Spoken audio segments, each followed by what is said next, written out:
Next, let's talk about a commandment that my father gave to Adam. When my father built the Garden of Eden, a river comes out of Eden to irrigate the garden. Later, my father asked Adam to guard the Garden of Eden. What does it mean to guard the Garden of Eden? Adam is not just taking care of animals, not only taking care of birds in the sky and fish in the sea. We also need to guard the Garden of Eden. Guarding the Garden of Eden means serving. The meaning of God and Lord. Guarding the Garden of Eden means the Garden of Eden symbolizes heaven, so it means to have Adam serve God and the Lord, not just taking care of animals. And we must serve the will of our Father and Lord. So of course, it's not just Adam alone. The meaning of doing this is for the descendants of Adam. So the Father gave Adam a new commandment. That means Adam should serve God and the Lord. So I gave Adam a new commandment, saying, Jehovah commanded him, saying, you can eat fruits from the trees in the garden. Just distinguish the fruits of 3 trees, you can't eat them. Because if you eat it, you will definitely die on the same day. Do the various trees in the garden include the fruit of the tree of life? Including the fruit of the tree of life, the Spirit of the Lord Christ. The Spirit of the Lord Christ can all belong to Adam. The Spirit of the Lord Christ has given life to Adam. It belongs to Adam. Although the Holy Spirit was placed in Adam. But Adam couldn't resist. It says here, you cannot eat the fruit of the tree that distinguishes good from evil, because if you eat it, you will definitely die on the same day. The tree of discernment between good and evil is the Father Jehovah. Do not eat the fruit of the tree that distinguishes between good and evil. It means that Adam cannot blaspheme the Holy Spirit. In Adam, the Holy Spirit is within Adam.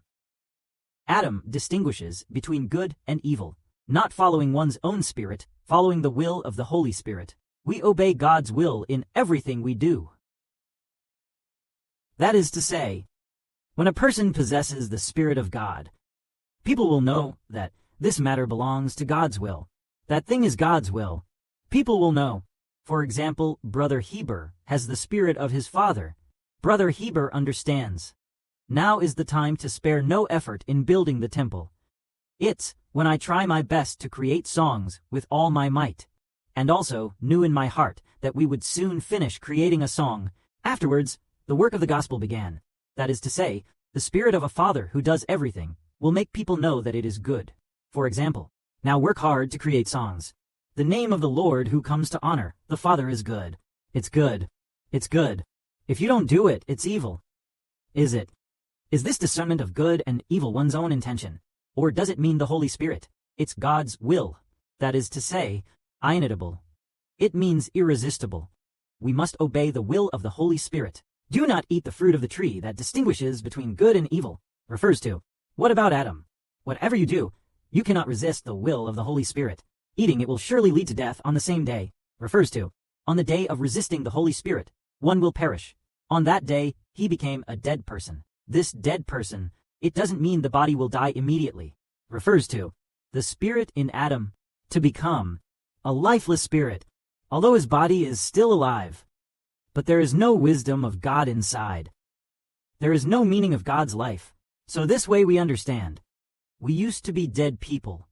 Now he is like a person of God. Are humans like God? It's not about the appearance of the body. It's not about a person's appearance. Only the spirit within the human heart. The spirit within the heart. The Spirit of God resides inside. That person is a living person.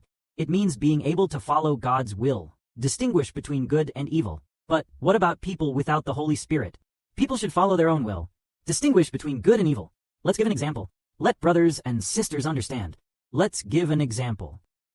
One day, Brother Heber and Sister Zhaohuan entering a Didi driver's car. And then, ride together. Go from here, Shunlan sister. And then, on the way, the traffic jam is severe. Where are the Didi drivers? He just thinks the traffic jam is very serious. He keeps going. Strike the steering wheel with your hand. Oops. Oops. And then, when hitting with a single blow, doo-doo-doo-doo. Igniting while honking the horn. Getting angry while honking the horn. So who is this person following? Distinguishing between good and evil, according to his own spirit, according to Satan's spiritual discernment. Oh, it's too congested. Too congested, he'll get angry. Too congested. He gets angry when the car is congested. Getting angry when the car gets stuck. So when the car gets stuck, exhibited angry behavior. Who means to distinguish between good and evil. Exactly. Satan's meaning. But what about this sisters and brother Heber? It's very quiet inside. Not angry either. On the contrary, please ask Father to say, Father, please make this driver calm down. How long has our car been stuck? Everyone has their Father's good intentions. Why don't we get angry? Because the spirit within us is, according to God's will. In terms of differentiation, don't get angry in traffic jams. It means the Holy Spirit. But what does it mean to be human? Getting angry when stuck in traffic. Ahead, there is a driver. We need to overtake. He immediately said, swearing at the driver in front. So is that so? Why are you cursing? Because he blocked it. Because he's blocking me. So according to the meaning of the sinful spirit, he's like this. We used to be like this driver before. What about the back? After we have redemption, we will become like the Lord. Like God. According to the Spirit of God, distinguish between good and evil. In the Spirit of God, having the trait of patience. May glory be, belonging to Father and Lord,